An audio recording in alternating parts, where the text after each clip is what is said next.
everybody. Welcome to the second installment of Let's Talk. And in this episode, we're going to be talking about Midseason Invitational. We have our top four teams. We're going to go in depth on each team, talk about their win conditions, their champions, ideal champions, and who we think is going to take the respective matchups. So let's get into it.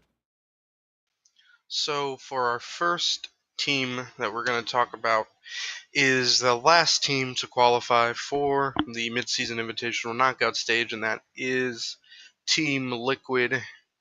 Team Liquid just came off of a 4-6 record in the group stage to qualify for the knockout stage. They were able to beat Fongvu Buffalo and Flash Wolves, as well as their last and most critical victory against G2.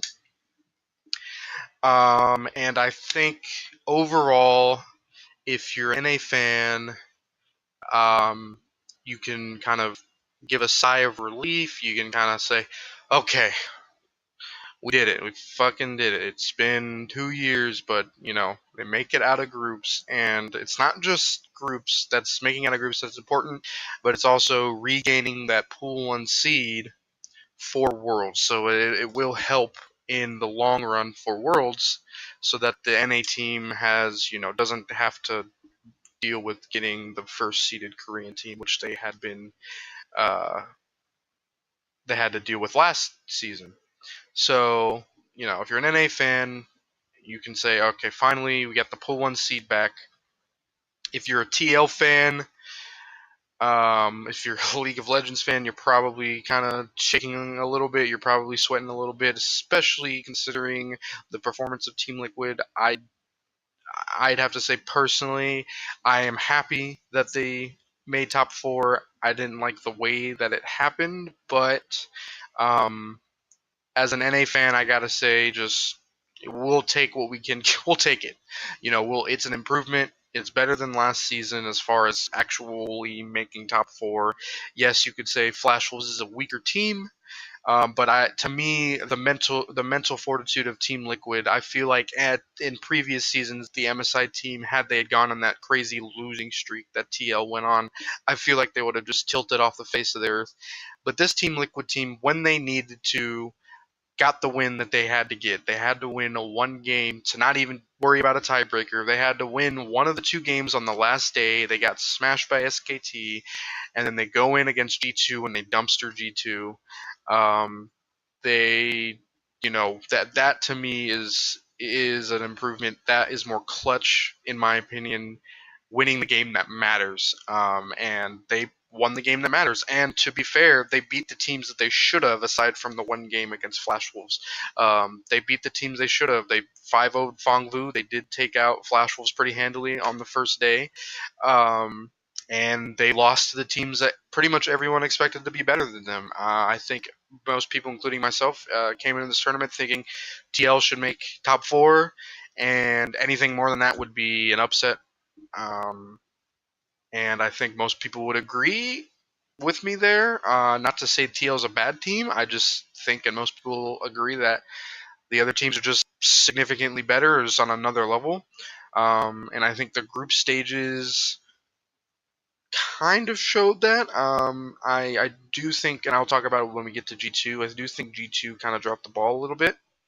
But overall, this is still kind of what we expected. We expected those big three teams, SKT, IG, G2, to be the ones to really fight for the final spot, and then TL to maybe be competitive, but we're not really expecting them to win SI. And I think that was most people's expectations.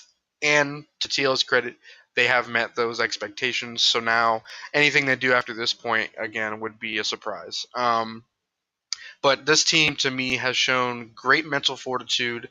The team has a wealth of experience, and they've experienced, and with that experience is failure as well. There's a lot of experiences of failure of this team. If you go down the line, you can say that these players have failed in some aspect. Doublelift, obviously, is the biggest one here. He had never made it out of groups at an international event, and he was kind of memed as being the best player to never win anything for the longest time, and then he started winning NLCS. So he knows about failure. Poor JJ never won a domestic title until this year, despite being a world champion. He had never won a domestic title at all, and he did not have good success in NA previously when he played AD. Jensen never won a title, so he won his first championship. Smithy has been on numerous teams, and he's gone to Worlds and multiple teams, but he hasn't found much success on them aside from that CLG roster in 2016. And Impact, also a world champion, has never really been back to that form of world championship status since he's been on SKT. So, and even on SKT, he kind of fell out a little bit. So, all these players have experienced failure, and experience is experience. Whether it has negative or not, it's still experience. And I have to say that I'm impressed with their mentality and not just giving up. I was worried after they went on that losing streak that they were just going to be out of it, but they didn't give up. They didn't implode, which is something I can't say about last season's Team Liquid. And they really stuck it together, and I'm impressed. And I'm finally, I'm happy to say that NA has regained themselves as a definitive major region with their Pool 1 seed. I think they're definitively better than the regions below them, and I think that they are in range of some of the other major regions, but I don't think they're. I won't make the argument that they are straight up better than them. Um, but yeah, Team Liquid, they have made top four. They got that last seed, and now they have the knockout stage ahead of them, and we'll be talking about their matchup a little bit later and how they will do. Our second team we're going to be talking about is going to be Invictus Gaming. This is our first seed coming out of the MSI group stage. They are the LPL representatives. And wow, what a group stage from these guys. And oddly enough, despite their record, you wouldn't really think that some of these games were actually pretty close, considering they went 9-1 in the group stage, which is an all-time record for MSI. No team has gone completely undefeated in the tournament's history. I think the best record that there ever was 8-2, and that was SKT in 2017. So this is an all-time record. They even had an all-time individual game against SKT, winning in 16 minutes. This team came into this tournament as the favorites, and I think they have lived up, and maybe even in some degrees have exceeded their expectations as far as how dominant they have been. But also at the same time, they've also looked really questionable and really weird. And this is kind of what we expect of LPL and Invictus. They play to the level of their opponents, as a lot of analysts have been saying on the desk. They do play to the level of their opponents, and that can be a double-edged sword. We saw in the first game against Fongvu Buffalo where they gave up an enormous amount of kills and almost lost that game. Did pull it out in the end because individually they're so talented, but they do play to the level of their opponents, and they can kind of lead to some inconsistencies. It can be kind of coin flip at some cases. They like to fight a lot. They're not very controlled like maybe your SKTs are, your Team Liquids, but they like to fight a lot. But they have refined, as far as LPL playoffs, they have refined their vision game. They look a lot better setting up vision and playing around objectives, and they can actually full on team fight, something they weren't able to do so much last season, which is why I think they couldn't win domestically, because they could play skirmishes, but they could not win team fights or could not play team fights as well, and RNG just outclassed them in that regard. Well, this season, IG has gotten the team fighting down too, and they dominated LPL as far as playoffs are concerned. They ran the LPL and completely smashed the playoff stage, and have also smashed MSI as well. I think they look like the best team coming out of the group stage. They should be considered the favorites to win the title until proven otherwise. I think LPL is the best region in the world until proven otherwise. They've run the show for the last year and a half.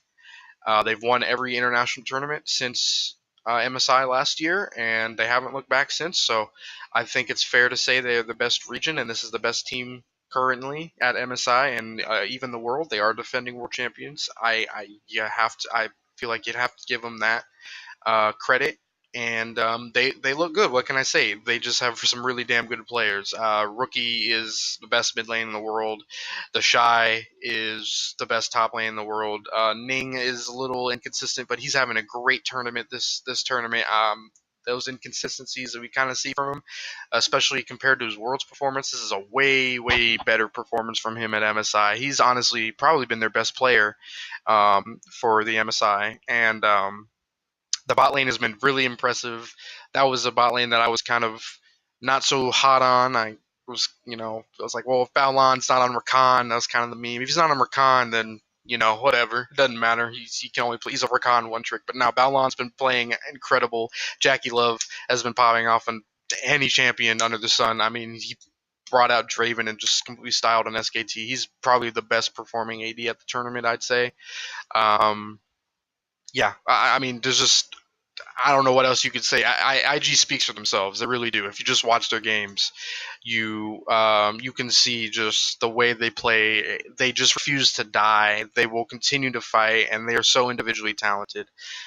With that being said, I don't think that they are clean by any means. In overall, they are beatable. They are very beatable. I don't think this is an unstoppable juggernaut. They feel that way because they have been winning so many games, in spite of everything that's been going on in those games.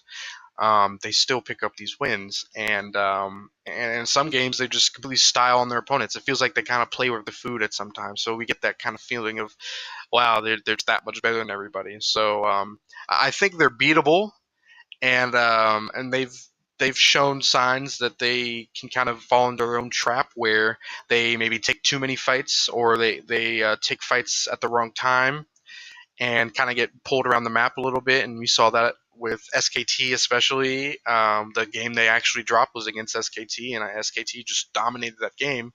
Um, IG didn't really have much of an answer for them, and SKT didn't let them play their game really. And I think that the they can kind of be their own enemy in that sense, and yeah, it's going to be a very interesting and fun. I think it's going to be a really fun knockout stage with this Invictus team and seeing how they perform. Um, And yeah, so that'll be our first semifinal matchup. Will be Team Liquid versus Invictus Gaming. We're going to be breaking down the matchup and looking at the win conditions of both the teams and seeing who's going to come out on top.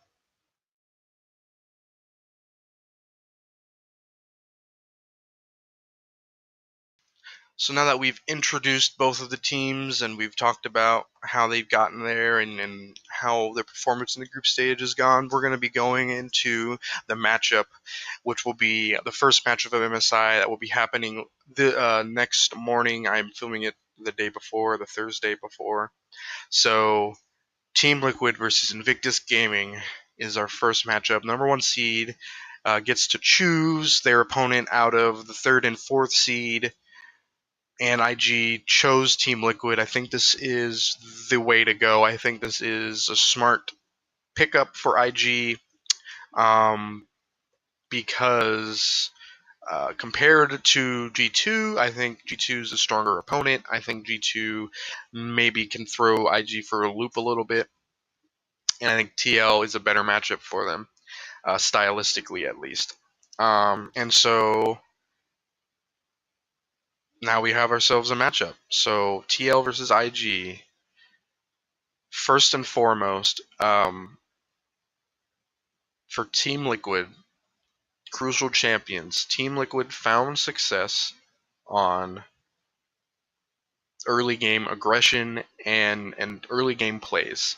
Where they lost games was when they lost early game. That has been the name of the game for Team Liquid this tournament. In the early games where they are clean and they win and they get leads, they usually keep them and they have won. And I think in all four of their victories this tournament, they were very clean wins. I don't think any of their tournaments they picked up this tournament has been a sloppy or messy win. All four of their games they won. They had significant gold leads, kill leads, objective leads all across the map. They completely played the map and outclassed the enemy team in those games. And I think that all came off the back of early game advantages. And I think if TL is going to have any kind of chance to beat Invictus, they need to gain an early game advantage. How are they going to do that? Well, that just comes down to the jungle. Impact right now has been playing, I think, the best tournament of his career, better than his Worlds performance. Um, and I think he's playing, or at least for as far as him being an NA, this is definitely his best international performance. A lot of people had questions, including myself. Impact's going to get outclassed by these other top laners. He's good, but he's a tank player. He's going to get beat up by the Shy. He's going to get beat up by Wonder or Khan. And he's actually done the opposite in some cases. He's solo killed Wonder. On Aatrox, not these tank champs. He's playing the carries.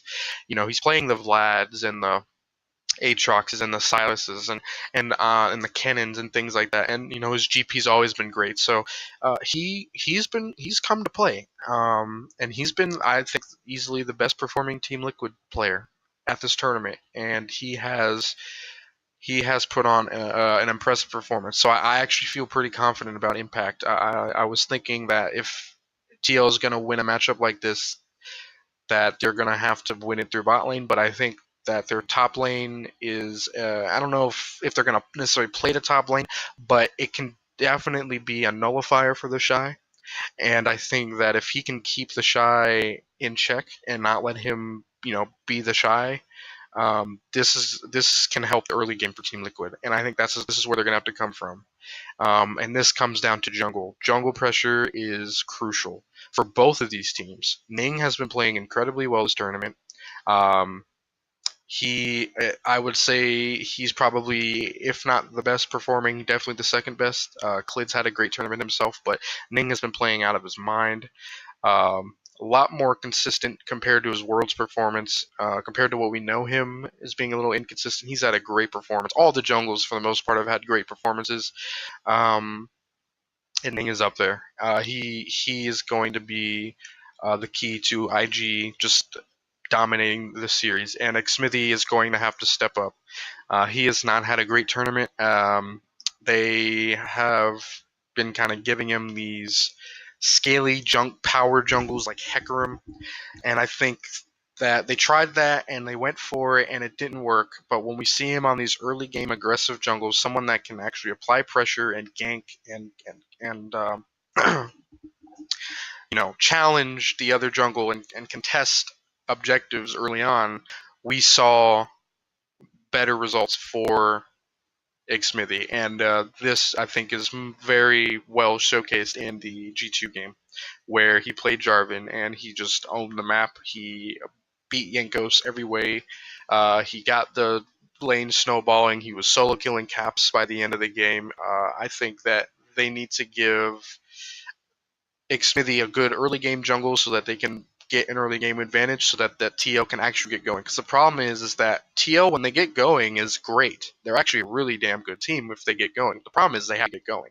And for the majority of the tournament, they had not turned that switch on, aside from those 4 games they picked up. So they need to kind of get something to jumpstart them, kind of ignite the fire, whatever it is, to just get them going. And then once they get going, they are a smart team. They do play objectives well. They have been playing fights well. This is not the exact same team that we saw win the NALCS. There has been some adaptation here from this team.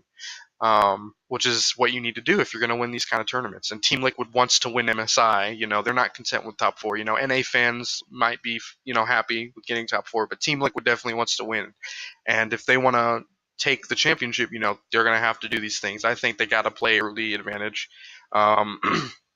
Give Impact a strong champion. I think giving him an engaged champion is a good idea, but with the way he's been playing, I think you could afford to just give him a carry and just have him go against the Shy and perform with the way he's been performing.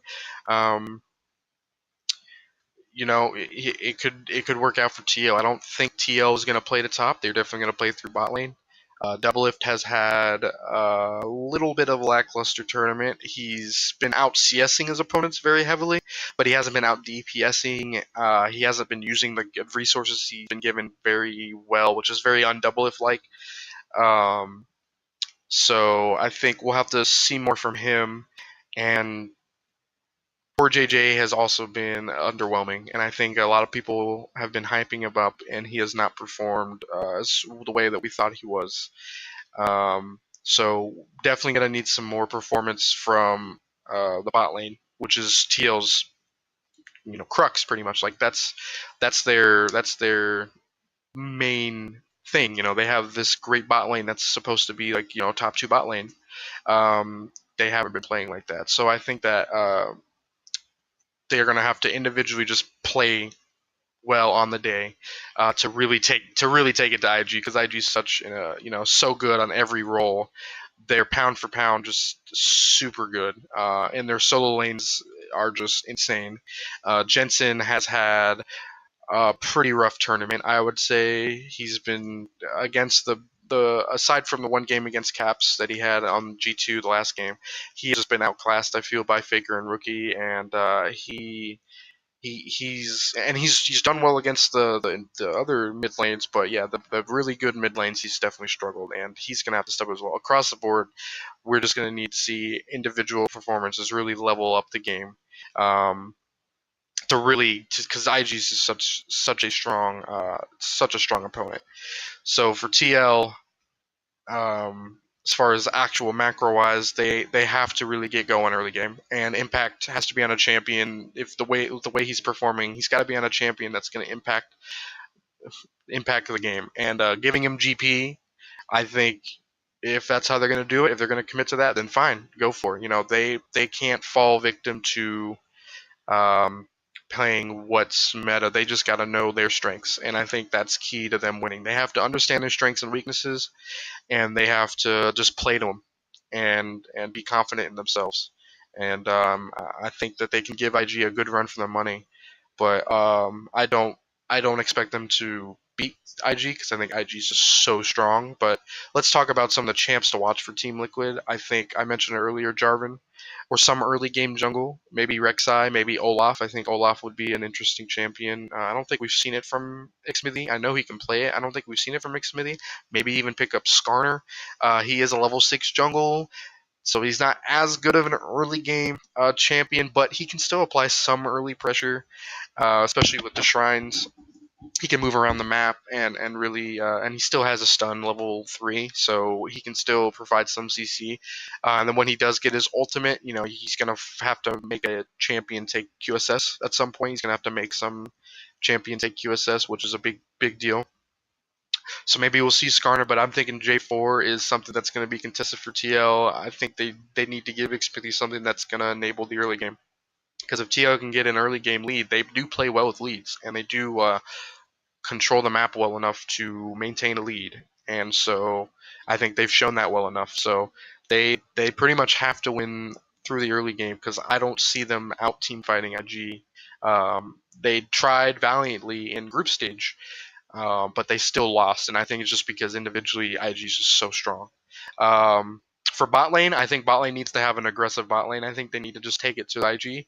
I think having a Lucian Braum has worked well for Team Liquid. They've had a lot of success on that. I think giving Braum as a defensive support, Core JJ needs to be on a defensive support and really protect Doublelift. I think when Core JJ isn't on one of those kind of champions, uh, Doublelift does not do as well, or TL's plan it does not really come to fruition. And I think that Braum is like a nice middle ground. He's not too defensive like Tom Kench maybe is, but Braum can also set up plays as well. And I think that Core JJ is just a really good Braum player as well. So I think having Lucian Braum is going to be a big deal. Maybe we may even see Zyrakan from these guys, which would be a good pick up and taking away from Balon, because Balon is such a good Rakan player. For mid lane, I think giving uh, Jensen maybe Silas or Rise. Flex picks have to come in for TL. Something I feel like they really faltered is not using the flex picks very well at all. I think that Silas is a good flex pick, and Rise is also a good flex pick. I know that Jensen can play Rise. I don't know if Impact can play Rise, but he can definitely play Silas. So I think that they need to work with flex picks if they really want to have some draft maneuverability to really give themselves some breathing room. And that's something that I feel like their drafts have been kind of narrow. Their win conditions have been narrow. They don't really seem to know what they want to do or how they want to win. It's been a little puzzling seeing some of the drafts from Team Liquid, but I think they should, they have a smart coaching staff. I feel like they should be able to recognize these things. As far as Invictus Gaming, I haven't said much about them because, like I said, they kind of speak for themselves. They are just super damn. They're just incredibly good. This is just a really good team. Um, I will say this: Team Liquid cannot play to IG's style. They cannot play their game. If Team Liquid falls into this constant fighting situation, where I just don't see it going up for TL because IG is so better. People were talking about PvB and how TL kind of was falling victim to PvB style, but PvB is just a weaker team overall, so TL can kind of get away with that. And as time went on, TL did get cleaner against PvB, to TL's credit. So they did play cleaner and they didn't fall to that. So they have shown some growth there. But IG is so much better across the board that you can't really get away with this. And so they cannot. It's very crucial that they cannot play into IG's hand on that. So for IG, pretty much continue what they've been doing. Rek'Sai, I think maybe we can see Hecarim from them. They haven't. I don't think they've shown it that much, but Rek'Sai is definitely a champion Ning can play. For bot lane, I think getting Kaisa for Jackie Love, just giving him a hyper scaling champion, a hyper carry AD, something that's just gonna pop off. Like Jackie Love's been playing incredible this tournament, and giving Balan a playmaker. I think Rakan's is easily his best champion. He's incredibly good on Rakan, probably one of the best in the world, if not the best. Um, and again, that's probably gonna that potentially a contested pick. Braum will be that's a shared champion between the two supports for sure. And then IG utilizes flex picks very well, and they have so much flexibility because of their individual talent. They can take a Kali top lane because the Shizen is a monster and he's a beast, and he can go Kali top, or they can flex fries. They have a lot. I feel like they have a lot of flexibility to draft. On top of the fact they're so individually strong. Um, but for IG's win conditions, they just have strong solo lanes. They could just purely win off of solo lane advantages, just being better than the opposition, just straight up. The way they've been playing around Vision, we've seen it in the playoffs, like I mentioned before. They've played really well around Vision. They've set it up a lot better, and I think they're gonna look a lot more focused in the knockout stage compared to maybe some of their games in the group stage where they have looked a little shaky. I think they're gonna be a lot more focused, and this is a team that is just so unrelenting. Their name Invictus really lives up to their play style really lives up to their name of being Invictus. So it's a tall order. I think Ning is the crucial point though for IG to succeed. Ning's had a great tournament. He's been probably the MVP for this team, and he is going to be the key for IG and how well they perform, how maybe easy of the games go, or um, how close these games will be. I think Ning's going to have to come down, and just individual performance from IG. They've looked better all tournament long, generally compared to TL, and I think it's not crazy to say that IG are the favorites in this matchup. If I were to put money on it, I would say IG 3-0. I think that if TL play to their strengths and to their win conditions, and they, give it everything they got, I do think they're worthy of taking a game off Invictus. But I would have to say, based on the way IG have looked and the way TL have looked, I think IG is going to 3-0 this matchup. And I think it'll be a pretty, TL will put up a fight. I think TL, I really hope they don't just roll over and die, kind of how they did against the SKT. I think they'll fight, and I think they'll understand that they need to try to be more proactive, and it'll be a closer series. But I still got to go with a 3-0. So that is my prediction for the first semifinal, and we're going to transition over to our next matchup.